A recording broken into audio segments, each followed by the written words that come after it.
Hey everybody, my name is Hendrik, and today I want to talk about doing research for talks today and also some other useful tools which can help you along the way to your presentation. So my point here is you already have a topic you want to talk about, and we already learned from Tina about how to get to a topic, and this is a complicated task on its own. But now you have your idea and you need to do some research on it to get the ideas and the stuff you want to talk about it more fleshed out. And of course, there's a lot of resources where you can look at for doing your talk. There's a lot of books, blogs, and articles on C++ out there. There's CPP reference.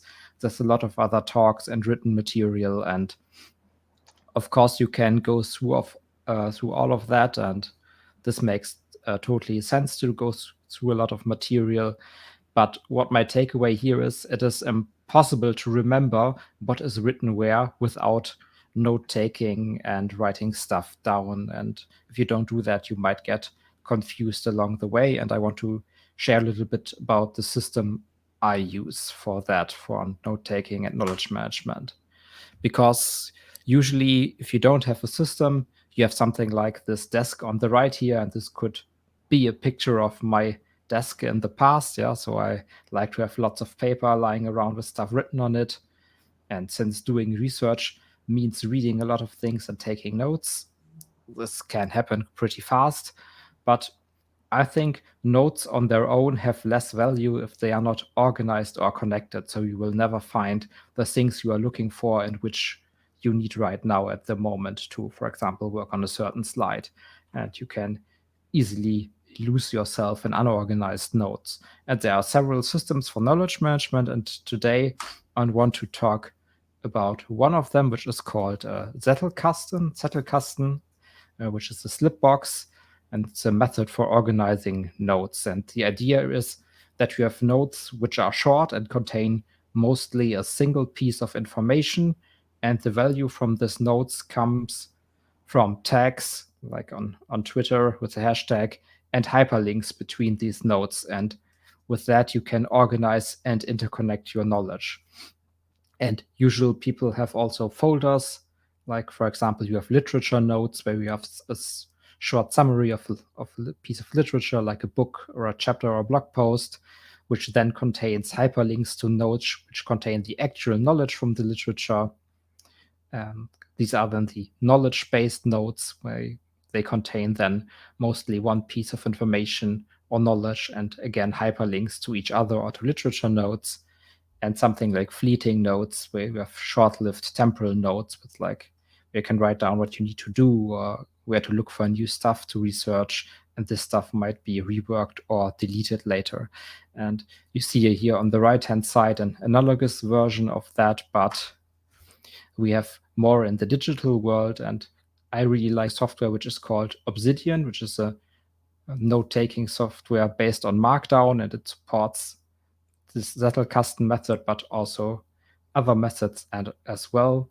You can download it for free. It has a graph view for showing you all the links. It has templates and a lot of plugins. And maybe I just show you a little bit how that can look like. So here you might see this, for example, is a system of notes I do for the stuff from my personal stuff, which contains a lot of different stuff about Linux, programming languages, Kubernetes, and you have all these interconnections here, and you have nodes with Markdown syntax where you can put up text and code and links and tags and all of that. And for me, this is a really cool system to organize knowledge. It also supports C++ code, because Markdown supports C++ code. So you did a little example of how something could look like if you're doing research for a C++ talk. You have literature from cppreference.com, which then has links to an actual node containing the knowledge about, for example, concepts or enable if. And this is a really cool system to organize your knowledge. Yeah. And if you're interested in doing that, here are a lot of resources for the Zettelkasten method, which the first one is a YouTube video which introduced me to the system, and the others are more like if you're into reading. Yeah. And now I will talk about in like 1 or 2 minutes about other tools I like, because writing slides can be hard as well. So these are things I really, really enjoy. So I'm not an English native speaker, so I really love the title capitalization tool. So you can put up text here and it will capitalize it the right way for English. So here goes my slide. And this is, for me, a lifesaver because I don't know capitalization rules in English.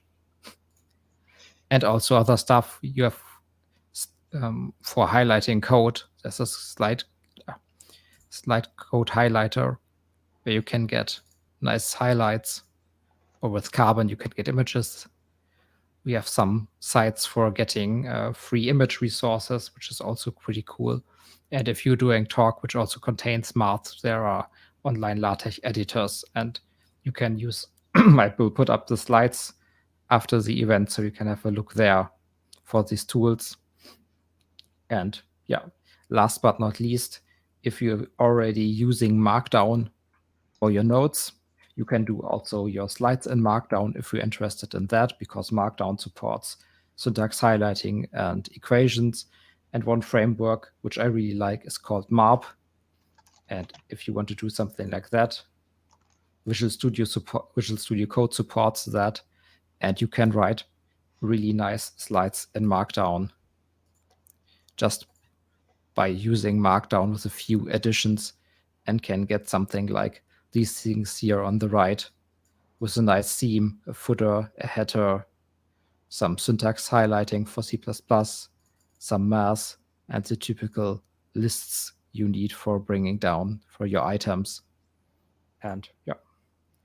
And this is the end of my tool-heavy lightning talk, and I hope maybe some things of these can be useful for you for doing research and then materializing this research into some nice slides. Thank you.